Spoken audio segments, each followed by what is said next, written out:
Unemployed guy explains option trading and 5 levels of complexity.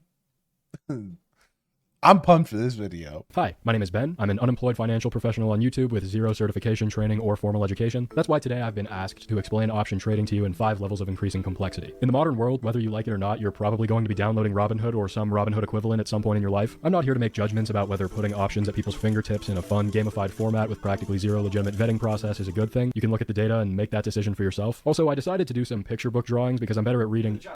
This is already an amazing video. Oh. Yeah, for the child level only and no other levels. I'll just, You lose all your fucking money. I'm gonna assume that That was amazing. child is around 5th grade. You might be wondering why Robinhood traders are level 1 and 5th graders are level 2. It's actually not supposed to be a joke. There's a lot of data showing that most Robinhood traders only made it to 4th grade. There's no fucking way to explain this to a kid, okay? Which is concerning because so many kids have their hands on these things. I tried to find a kid for this video. I was looking around the street, could not find one. So I'm just gonna explain it myself, as I am with the other levels as well because I have no friends. I can tell you the Investopedia definition. An option offers the buyer the opportunity to buy a certain number of shares at a given price. Who cares, right? Who cares what an option is? All of that information is abundantly available in 10,000 other places around the internet. I'm here to tell you what an option does. Calls and puts for the retail option trader are just directional bets on where the share price will go. I buy a call if I think the stock will go up. I buy a put if I think the stock will go down. For the Robinhood trader, the appeal of options is the leverage they provide. Being that one option contract controls 100 shares of the underlying stock, buying a call gives me exposure to the returns and losses of 100 shares at a fraction of the price of 100 shares. It just means gains and losses are amplified in both directions. This leverage effect is the reason you see gains like this, losses like this. Options also have multiple risk exposures. Also, take everything I'm saying as a complete oversimplification that will help you get to the higher levels. You know how teachers helped us visualize? It's a pretty good video, actually, and it's done in a way that people who little ADHD can actually follow it with real information while also being entertaining. I could take a few pointers from this. Atoms in middle school. You have the protons and neutrons with electrons orbiting like the moon orbits the Earth. This model is completely wrong, but we use it because it works enough to help visualize the details of these abstract topics. Outside the retail sphere, in the real world where money actually means something, people use options primarily as tools for hedging, paying a fee to offload risk to other parties. For example, if you own QQQ, an ETF that tracks the NASDAQ, you could buy a QQQ put to hedge your shares, which please do not do this. It's just an oversimplified example. If QQQ drops, the value of your shares will decrease, but the value of your put will increase, canceling out some of the losses of the shares. Okay, now that we have a basic understanding of how options work both in the fantasy world and the real world, let's merge the two into a complicated, technical, and boring breakdown. So all of these options in Robinhood, where do they come from? Enter the option market. You might hear all of this complicated terminology like delta, gamma, theta, the Black-Scholes model, implied volatility, but those are just things we use to describe option prices and how they change. Specifically how they change your account from having $25,000 in it to having $0 in it. I made my own formula for that. It won exactly 0 Nobel Prizes in economic sciences. So you take your Robinhood account number, multiply it by the risk-free rate, and subtract infinity. This will get you your Robinhood portfolio value P. Portfolio value P. The option market is just that, a market, which means we need to think about it primarily through the lens. This video is actually so good. I don't have much to say because he's just doing factual definitions and everything he said so far is pretty accurate. You know, even when you're learning about this stuff, the level of knowledge I have is probably not the level of knowledge necessary to make money. And this is actually probably pretty close to what you truly need. Of supply and demand. Buyers and sellers processing all available information and coming together to reach a fair price based on their rational goals and expectations. I'm using the term rational rather loosely. Okay, half joke, half not a joke. For the sake of level 3 knowledge, we need to assume most market participants are let's watch this before I comment. Rational, price-sensitive agents making informed decisions based on all available information. So what does that actually mean? It means most of the time option prices are fair, and if that's the case, there's no money to be made. Iron condors, straddles, covered calls, cash secured puts, it does not fucking matter. If the Well, I mean, the idea, well, you're really only betting you can beat the market if you're an option buyer. If you're an option seller, you're technically a trader who does not believe that you can beat the market. You're betting on your letting probabilities play out in your favor, given the fact that most options expire worthless. So if you think no one can beat the market, then you should look into selling options because then the odds are in your favor. You're being the house rather than the gambler. I'm an option buyer. because I'm awesome. But, you know, if you're an option seller, you're letting those raw statistics play out in your favor. Puts for all of these strategies are fair option prices. None of them make money in the long term. In fact, that's actually not true. they all lose money when considering the cost of entering your trades. That's not to say they're worthless. For example, just because calls are priced fairly doesn't mean you can't sell covered calls on a stock position to reduce the volatility of your return. But I think this might be the biggest hurdle to get over for the retail. I mean, that's not really how that works either. When you sell calls against your stock, if the stock trades sideways, you're basically lowering your cost basis. If the stock does go up and you have to unload it, you're still unloading the stock at a profit.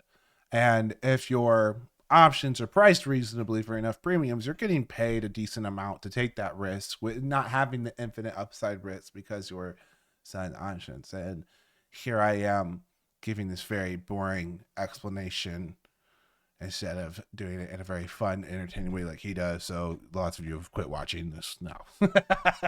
Option trader. It's a big mistake I've made in the past as well. But once you internalize the idea that you're looking for places where options are mispriced, everything changes. Market efficiency. Like the Atom example, it's another model of thinking that's wrong but useful. The option market is not completely efficient. However, for the purposes of level 3 knowledge, it's important to understand that the market is efficient.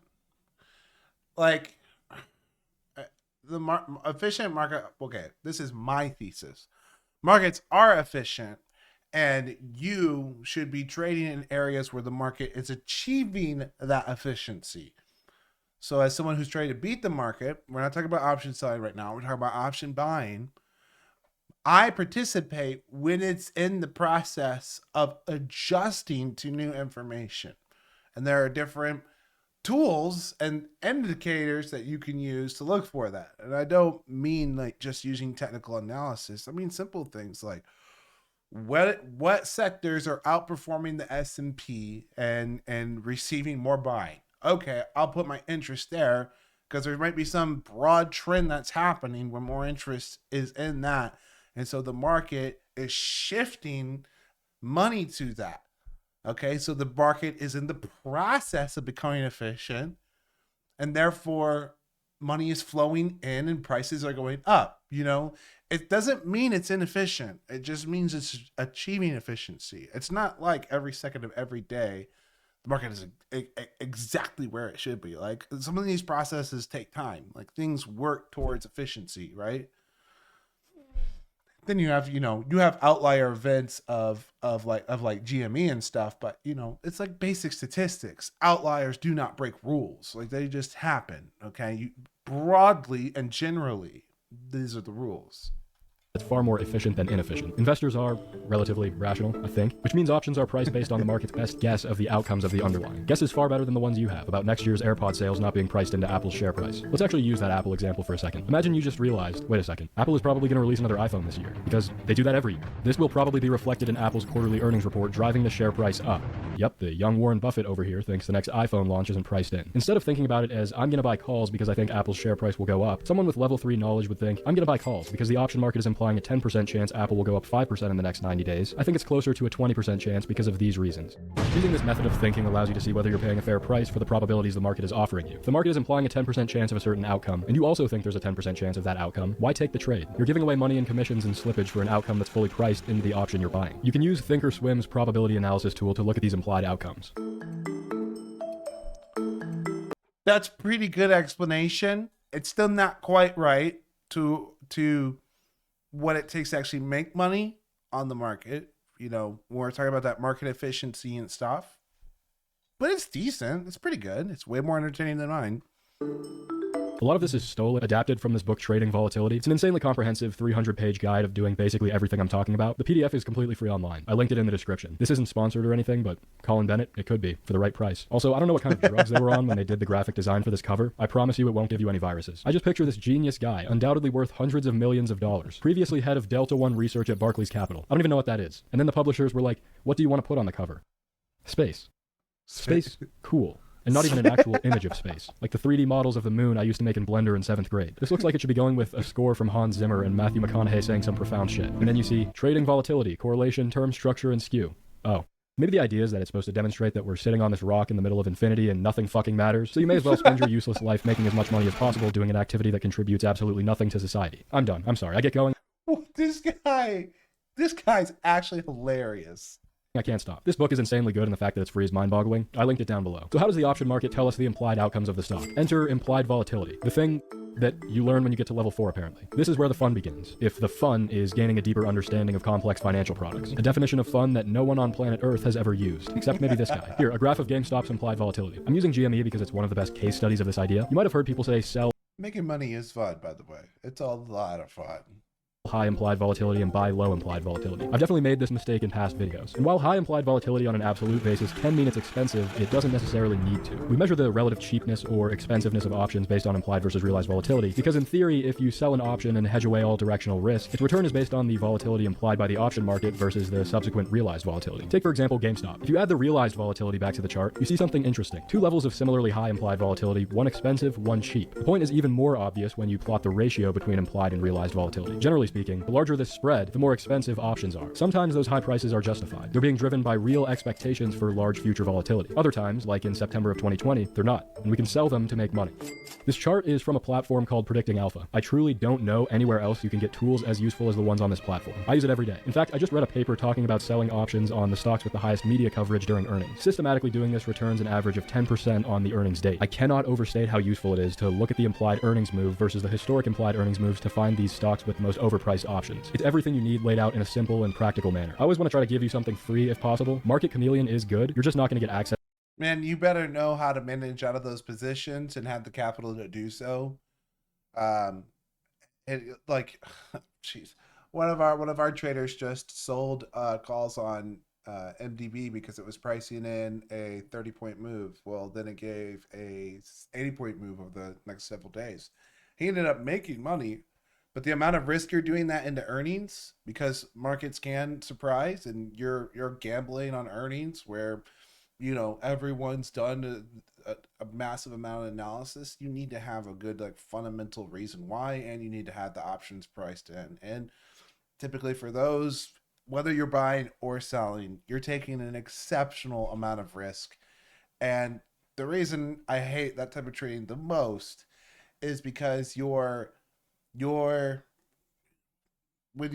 doing your analysis on why did I lose or why did I win, it usually just comes down to, was I lucky or was I unlucky?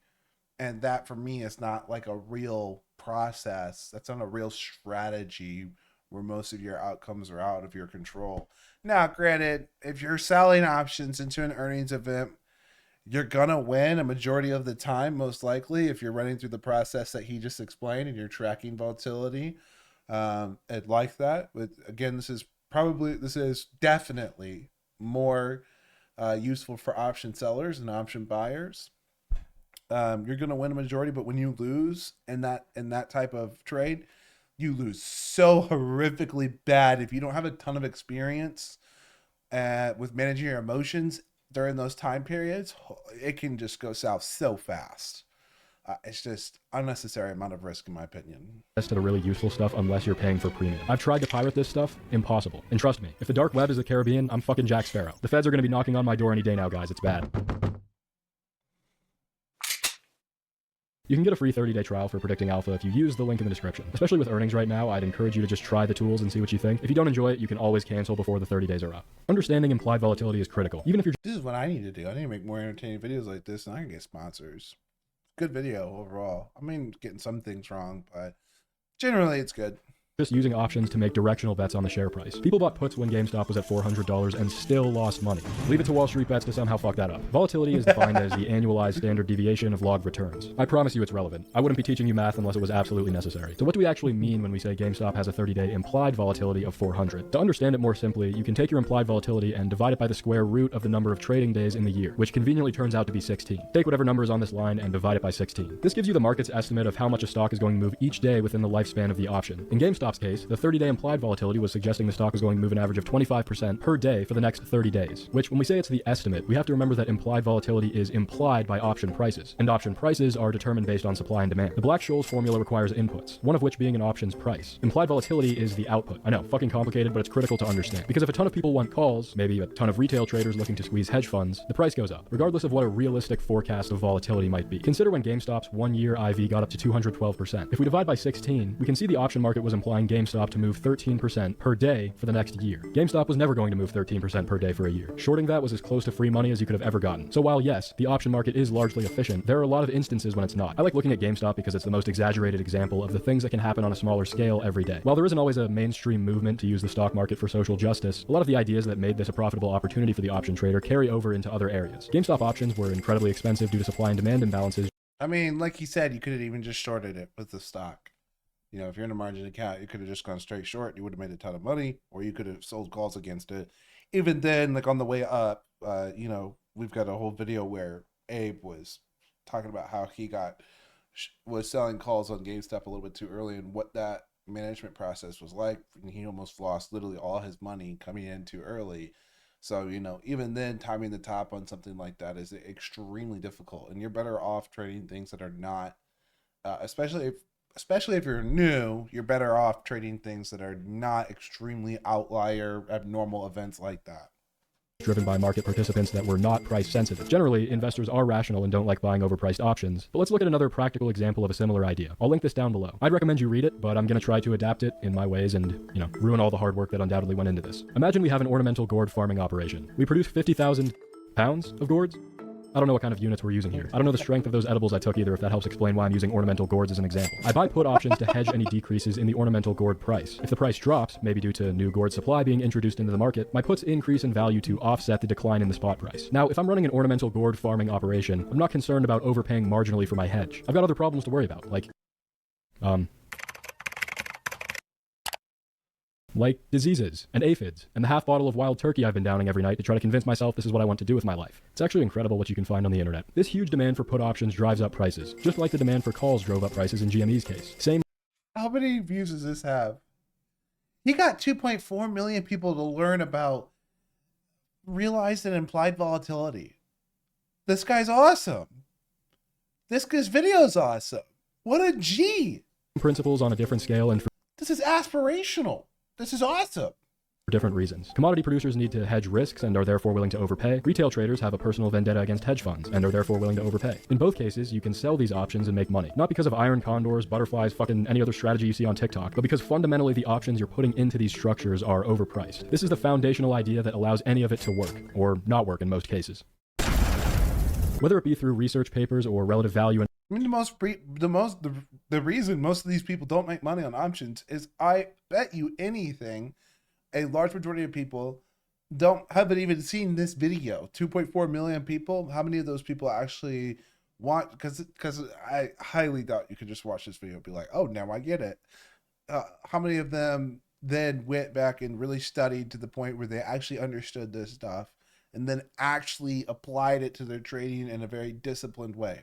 That's the real reason trading is so hard, because realistically, what he is describing to you, the option selling process where you are letting probabilities play in your favor with stupid high win rates, 99% of all option contracts expire worthless.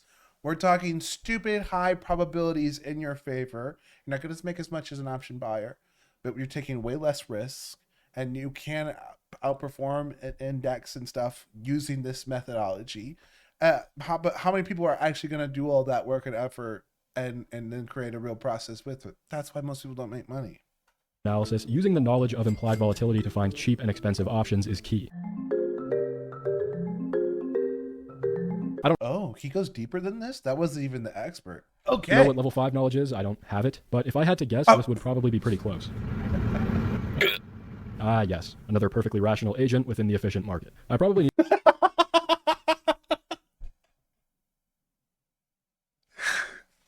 All right, I set him up big on that one. To start paying this guy commissions being on this channel so much. Sometimes I wonder if putting so much time into this is really worth anything. I like to think about skills in terms of the time invested into them versus their actual utility. If I learn how to edit video, my ability and thus demand in the market follows a more linear curve. You get exponentially more valuable towards the top because of the Pareto principle, whatever. It's more linear. The graph for trading looks like this. Thousands of hours of time invested with practically zero tangible results. Okay. You know, it didn't really hurt that bad until I drew it out like this and just internalized how true this is. I'm now going to try to convince myself that this isn't true. While volatility forecasting models and complex option market dynamics may not have a lot of carryover into other fields, they undoubtedly, by association, teach you a lot about business and economics and finance. The expert levels should have been discussing Vana and Charm, which is the net change, or it even should have just discussed things like dealer hedging and how that can move the greater market and not just the option market. When we're talking about things like gamma squeezes, or looking at GEX for what kind of gamma environment are we in, positive gamma, negative gamma, and how that can move things, like how that can broadly move the market, or what those type of environments are like. That's what you would call the expert level. And if you want to watch that, I got a free course on YouTube about it. But yeah, I'm not surprised he didn't get into that stuff because it's like stupid complex, and you don't even need to really know it to make money as like a day trader. I'm not even claiming to be an expert at those things, but I am aware of them and know enough to teach the basics of them. But more importantly, reading these books has really helped me learn a lot of lessons about life. That life is not just about making money. It's about making as much money as humanly possible, doing an activity that contributes absolutely nothing to society. It's all meaningless in the end of the day. Existence is but a blip in the geologic timescales of infinity. That's what this cover is really about. So why not spend the precious moments you have sitting at a computer, making money for the sake of making money? That's the path I chose, and I turned out great. This might be one of the best. There's a few things that are wrong. I'm also nitpicky, but Benjamin, this is one of the best videos explaining option trading I've ever. Is better than any of mine, and I think the amount of views he got, it displays that 4.2 million people. I would love to see how long people watched for the entire video, but this was a freaking 10 out of 10 video, man. Wow, getting people to watch and learn about this stuff is a net positive, and it does have beneficial factors, right? It's important to know what the price of things are, and the option market plays a key role in that. So it does serve a role. It also serves a role when you're looking at, for investors and stuff, as a cheap way to hedge, or a cheap way for them to bring in passive income by selling contracts against their shares and stuff like that. It does provide a service. Is it as important as being a nurse, or a teacher? No. So, I'm not trying to stand as a moral high ground. I'm just saying it's not completely useless. I'm not completely useless as a day trader, okay? Subscribe to me for more content, more reactions.